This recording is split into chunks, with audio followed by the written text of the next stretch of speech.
নমস্কার বন্ধুরা, আজকে আমরা বানাতে চলেছি ফিশ কারি। এখানে ফিশ কারির জন্য মশলাগুলো পেস্ট করে নেব। মশলাগুলো পেস্ট করে নিয়েছি।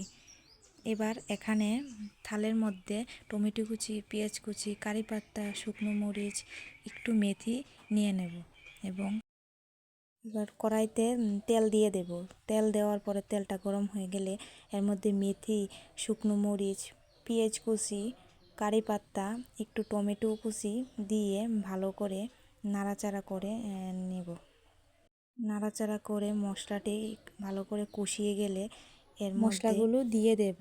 এখানে আমি নিয়েছি লবণ, হলুদ গুঁড়ো, লঙ্কা গুঁড়ো, জিরে গুঁড়ো, ধনিয়া গুঁড়ো, একটু ফিশ মশলা দিয়ে দিয়েছি।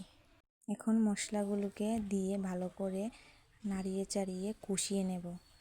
এবার কষানো হয়ে যাওয়ার পরে এখানে আমি টক জলটা রেডি করে নিচ্ছি। টক জলের জন্য দিয়ে দিয়েছি তেঁতুল, টমেটো কুচি, রসুন, পেঁয়াজের একটু পেস্ট দিয়ে ভালো করে নাড়িয়ে একটা টক জল রেডি করব। এখানে কষানো মশলাগুলির মধ্যে বানিয়ে রাখা টক জলটা দিয়ে দেব।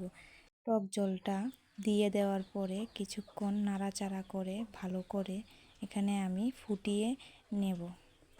তরকারির মধ্যে মাছগুলো এবার একে একে দিয়ে দেব। মাছগুলো একে একে দিয়ে দেওয়ার পরে আরও কতক্ষণ তরকারি ফুটিয়ে নেব। ফুটানো হয়ে যাওয়ার পরে নামিয়ে নেব। তৈরি আমাদের ফিশ কারি।